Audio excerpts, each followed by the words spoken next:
Welcome back to Moments with Pa. Today I want to do something a little bit different. I came across something one time. I call it the 8 free gifts. And I don't know where I got it, but it blessed me. And so I just felt like I'd like to share it with you because it's 8 ways that you can really give a gift to someone else. So let me get started here. Here's what it's all about. Number one, the gift of listening. So often it's really sometimes when we're listening to somebody, we're not really listening. We're we interrupt them. Not only that, we're daydreaming or we are planning our response. A lot of times when you're talking to someone, they're planning on their response rather than really listening. So let's give people the gift of listening to them. Concentrate on them. Concentrate on what they're saying. Just let be a blessing to others by listening to them. Number two, the gift of affection.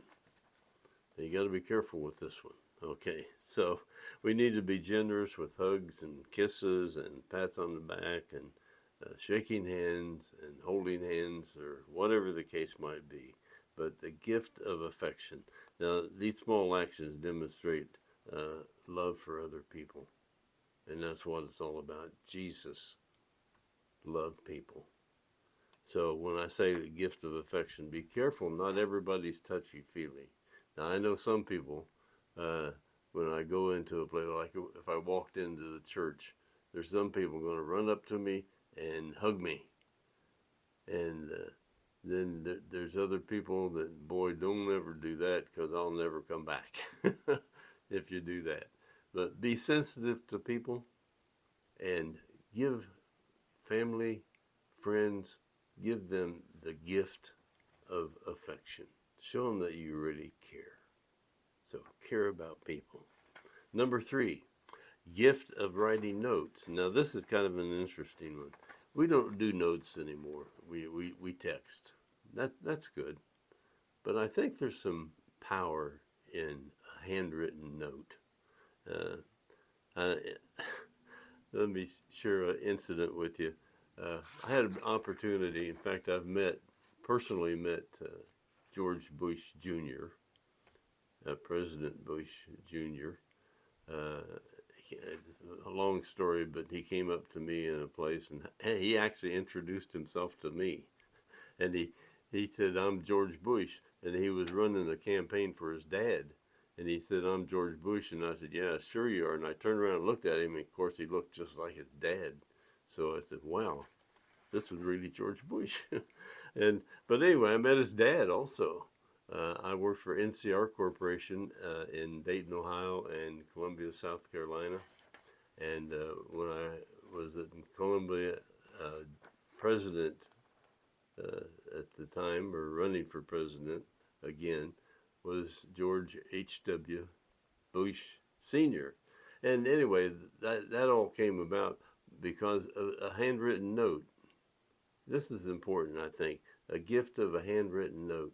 The what happened is he visited the plant and met a lot of the executives in the plant, and of course after the day he gave a speech, and after the day was over, he got on Air Force One or whatever plane he was on. I'm not sure. He was running for president. He wasn't president at the time, I don't believe, or maybe re-election. Don't remember the details. But anyway, he got on his plane, went back to Washington D.C., and not long after that, the plant got a package in the mail. And the package in the mail was full of personal notes to all the executives in the company that he had met. Now, these are handwritten notes by President George Bush with their name. "Hey, Bob, enjoyed being with you. Thank you for showing me around and showing me your wonderful facility." Something like that. George H.W. Bush. And he wrote personal handwritten notes to about everyone that he met. there at the plant. And I thought that was neat. It's a personal touch. So handwritten notes in this day and age are very unusual. So anyway, I've got a few more I want to share in the next Moments with Pa. So thank you so much for watching, and let's cover some more free gifts that you can give away. Thank you for watching. God bless you, and may God the Father and Jesus the Lord give you grace, mercy, and peace. Thank you for watching.